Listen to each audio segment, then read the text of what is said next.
I've been introduced to you as someone who's been the Dean of a School of Medicine for about 15 years, and while Dean, the Executive Vice President of a health center. These were great privileges for me. I quite don't really realize how they happened. My training in medicine was as a surgeon, a general surgeon, and a surgical oncologist. Eventually I had the privilege of being chairperson of the Department of Surgery, and I figured that that might be where my career would mature and perhaps end over time. But about 15 years ago I was asked to be the Dean of a School of Medicine, and about 10 years ago, while Dean, to be the Executive Vice President of a health center, and I would just advise anybody that's offered those opportunities to take people up on them. It was a special privilege. I honestly believe that if I look back on my career, for some other reason I don't fully understand, have always been at the right place, at the right time, with the right people, under the right circumstances. And I would emphasize the right people, because if one even starts at the level of my mother and father and moves forward through the opportunities I had in high school and college, there were numerous people in those relationships that were outstanding mentors to me. They demanded much. I sometimes resented that when they were demanding it, especially at the level of my mother and father. But I found later in life that what they were really doing was assuming that I had enough intelligence and that I could learn the skills that were necessary, but they were teaching me some of the other things that were critically important, such as the ability to communicate, both orally and in writing, the ability to act in an altruistic fashion, namely having a willingness to give without asking for anything in return, an understanding of a sense of duty, if you will, that what we do in medicine requires a commitment, and the commitment could be one that would be any time of the day or night or the week or the year, and you had to be available to make the right things happen. They taught me early in life how to work in a system. One of the things my father created for me was the opportunity to work at the lowest level, if you will, of a medical system. I was an orderly as a teenager in a major hospital in Massachusetts. And I learned a lot of things that people maybe take for granted, but were very important and enabled me as I moved through my medical profession. Most important was to understand patients who are ill and understand their families and empathize with them and do everything I could to try to make, within the limits of my skills at that time, their experience better. And over time, I think those things that and those things that I learned at that stage of my life, the people that I was exposed to in college who demanded more of me perhaps than they might have demanded of other people, those people that I sometimes resented, I look back as the folks who enabled my career, and probably at the end of it were the people that laid the foundation for me to be a dean and an executive vice president and to enjoy doing those functions. I think from a strict leadership point of view, I've learned a number of things over time, and one is that leaders imply that you're working with somebody. And I didn't say that somebody was working for you. I said you're working with somebody.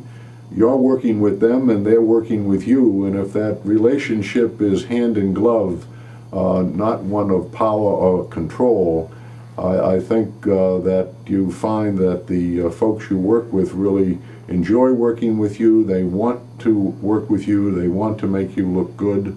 They want to make the organization succeed.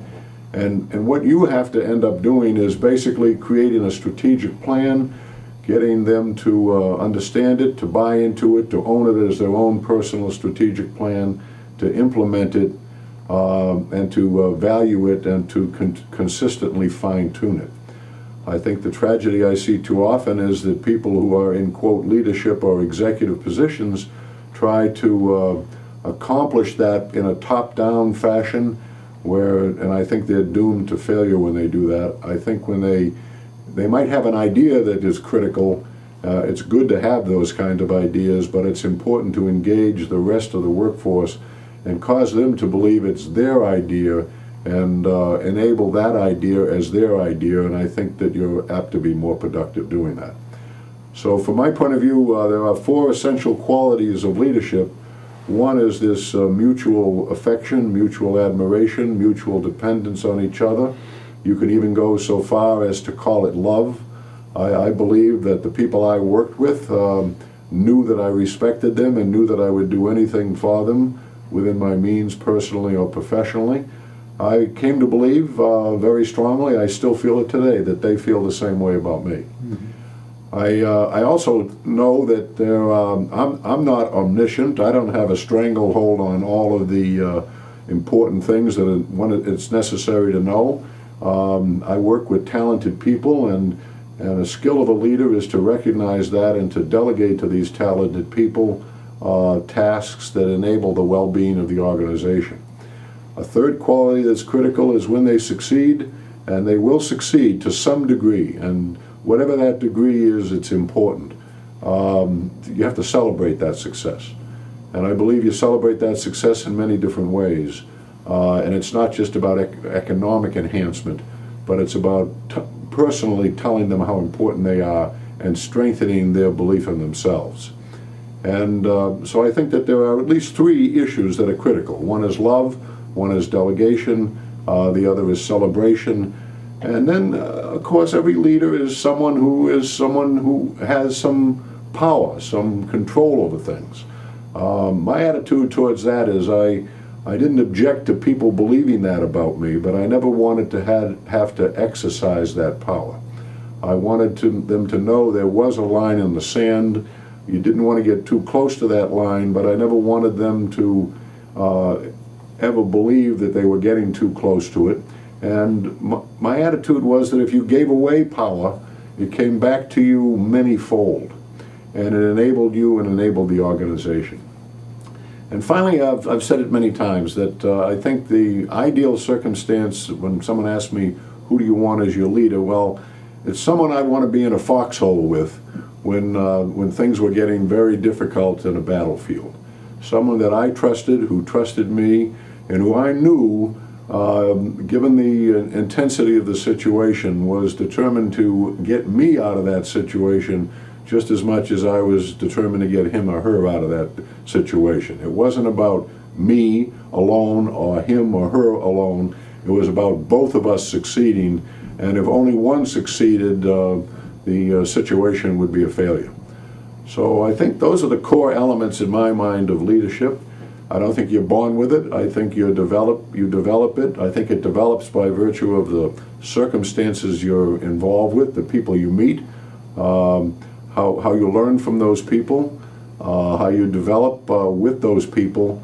And it's always been my privilege, as I said at the beginning, to be with the right people at the right time, under the right circumstances, in the right places, and I feel very honored to have had that privilege. Looking back at my career, I think there are many things that I might have done differently, but I have enjoyed every moment. I think looking at the circumstances as they exist when I did them, I might not have done them differently given the circumstances, but it's always easy to look back retrospectively and think about changes you would have made. But on balance, I've had fun. I've enjoyed myself. I think people have been enabled by virtue of my interaction with them and their interaction with me. And if there are people who haven't felt so enabled, I feel very badly about that. I wish I did have the chance to interact with them again and do it differently. But as I said, on balance, I could not have had more fun in my career. Thank you very much. Thank you.